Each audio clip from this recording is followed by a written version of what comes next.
Welcome to Creating Disney Magic with Lee Cockerell. Lessons in leadership, management, and customer service. You can create magic too.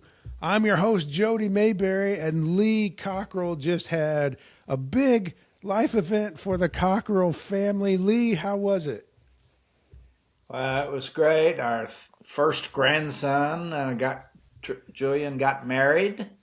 He and Vanessa, they've known each other since college, and we had a great wedding here. All his friends came, friends of ours, relatives from France, from all over, all of Daniel and my son's friends from college and high school. So it was great to see everybody. But we're kind of glad they're all gone because it was a lot of work. Yeah. I Uh, changed the bed linens many times. So yeah, but it was good. It was great. We're really proud of them. They're doing great. yeah. What?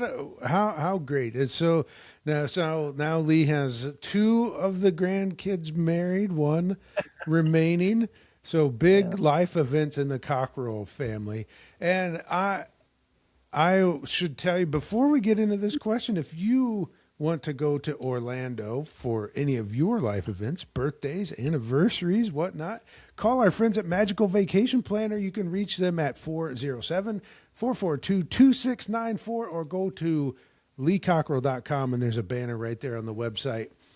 Lee, we have a question this week from Dave Thompson, and it's a rather in depth question that I might give you over pieces because he wrote out a very good question. He points to some things that we talk about in the episodes of examples that we're giving on places saying they close at 5 and not good customer service, and you mentioning that extraordinary customer service is kind of fading away.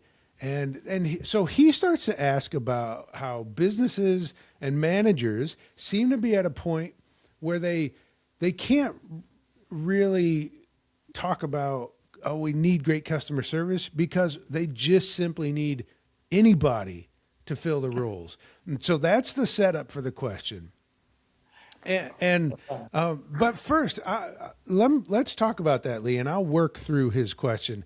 Do you think that's how many businesses are operating, to say, look, we don't, right now, customer service doesn't matter. We just need people here to operate what we're doing?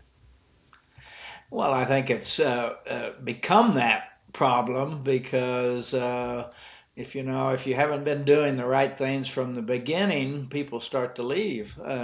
So if you haven't been running a real sharp operation and you haven't been treating all your employees properly and making them feel good, and that you've spent time training and developing them and giving them a lot of good positive feedback about their performance and preparing them for their own career futures and teaching them and having seminars with them and then we're in a time now where young people they can find a job somewhere else, so everybody can leave. And we had a good conversation this week with one of my clients about this. Of you've got to take more time with the people you interview and take your time and make sure you spend a lot of time telling them what's in it for you if you join me, if you join us, that we will, when you have issues with scheduling and all, we'll work with you.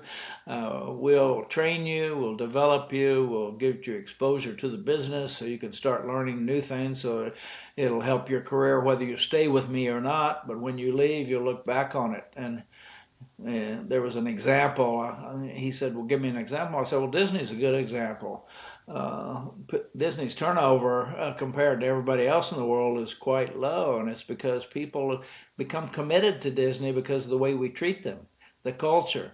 They feel like they matter. They feel like they're important. Their managers treat them with a lot of respect and encouragement, and the, therefore, and we talked yesterday about if people have a good job and a good leader in a good company, they don't look for a job.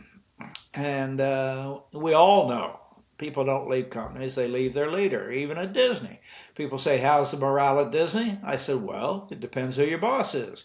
And there are people on one end of the hotel that are so happy, there's no turnover, they stay there forever, they love their job, they give unbelievable customer service.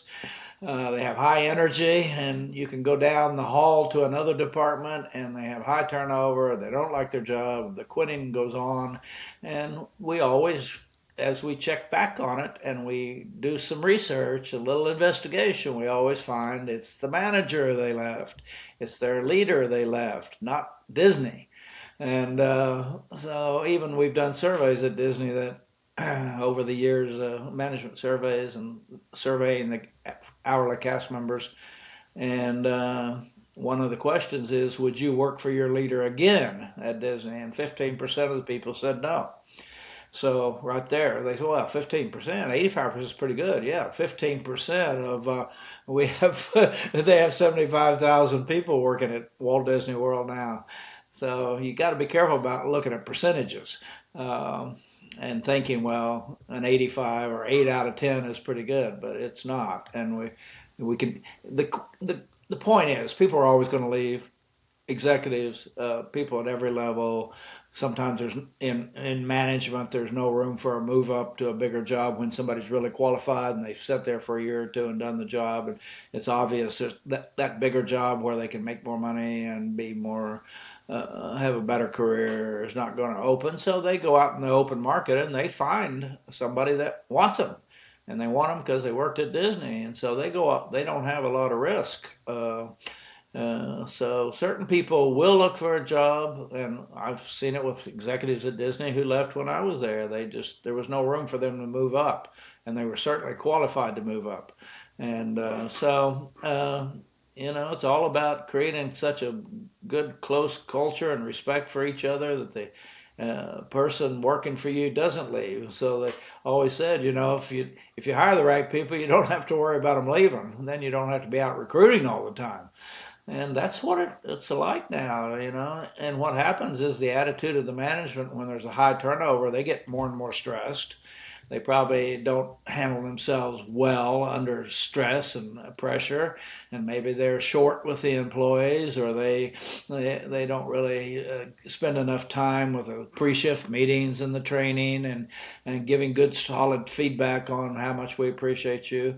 And you can't give people a reason to leave. You got to give them a reason to stay. And even though you always have turnover, even if you treat everybody royally and great and perfect, some people are going to move on for other reasons. Their wife gets, they transfer to New York, or they leave the area, or they have a baby, or there's a million reasons why. But generally, the one big reason is people leave the leader they work with because they don't feel like they matter, and they don't believe that the leader believes that they are anything but just a pair of hands to do the work. So, and they're not. You need to get their brain and their heart, and then the hands will stay and do the work, hopefully.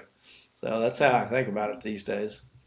Well, this is interesting because what Lee's talking about already goes into where this question goes, because he goes on to talk about how the attitude of Gen Z and Gen Alpha is that they just simply don't care enough to do a good job, let alone a great job. And I know Lee has some strong thoughts about that, because if you're a good leader, you and you're hiring right, you won't have a problem with that. Because, well, Lee, let's talk about that for a moment, because we see Gen Alpha at Chick-fil-A doing a fantastic job. You can go into any Chick-fil-A and they're doing a fantastic job. Right. And they are very careful about who they hire. They're very clear. They have a lot of understanding up front about the responsibilities and the clarity of what we expect when you work here. And as Bill Murray has said, the way you get excellence is train them and then enforce the training. And you keep systems, procedures, operating guidelines, rules in place. And when just like your mom, when you don't do them, she speaks to you and you get better. So they are very careful about who they hire, and that's why they have low turnover. I mean, They're way ahead of the game. They think way ahead of the game, I believe, more than anybody. And a lot of people want to work at Chick-fil-A. And by the way, you get Sunday off. So yeah, but it's mainly if you want people committed to your company, you got to be committed to them, and they got to know it. Oh, okay, so I will take this then to the next part that he asked. When your business is struggling to simply find people to do the work, how can you install a great service approach? Well, you probably can't. That's the problem. If you're already down and you're in trouble and you're having trouble with the business because you don't have the people and you're stuck in this rut of continually trying to get people, so you're not preparing them properly, like we just talked about, you kind of stay on that same merry-go-round. You keep coming back to the same place, and boy, I don't know. It's you bet you're just gonna, I don't know, you gotta, when you're in a crisis, you gotta go in the bunker, and maybe you gotta start working 7 days a week, and you gotta spend more time at the job, and you gotta hire somebody to help you. But that's why you're seeing so many businesses go bankrupt right now, and you're gonna see a lot more coming. Restaurants particularly, bars, people are drinking less. The circumstances are changing very rapidly around business. Retail, Amazon, uh, some companies, there's nothing they can do about it. They try to compete, but no matter how hard they try and how good they do, they just don't have the capital and the momentum to compete with Walmart or Amazon. And you just saw Saks Fifth Avenue and Macy's. These companies are going to go under, and those department stores are not going to exist anymore. Then that may create a new market for specialty stores because people want to go to the store and try on the dress, try on the shoes, something like that. We don't know what the next round of the customers will create the new businesses with demand. And although, with technology too, we have a friend who invented that whole machine, that whole software where you can you can try the clothes on your computer online. It'll show you what it's going to look like, how good they look. Then they'll ship you the clothes. If you don't like them, you can ship them back. They pay for it. You don't have, it's the same old story. Technology plus just unknown circumstances. Unknown obstacles coming out of nowhere. AI, where'd that come from? You and I were not talking about AI a year ago. I mean, literally, we weren't talking about it. And we weren't talking about this system we're using right now on recording. All of a sudden, so somebody lost some business when you found this one. And, it's a combination of things. And that's why it's highly stressful to be in a leadership job today. And you got to have high energy. You got to take care of yourself. You got to get enough sleep, and you got to get ahead of the game.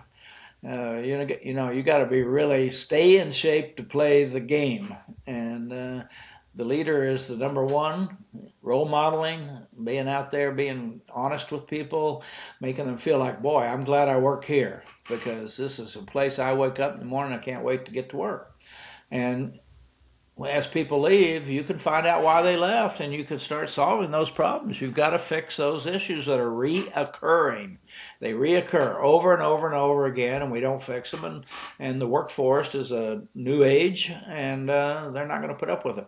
They want a life and a career, and so it's turbulent times, I would say.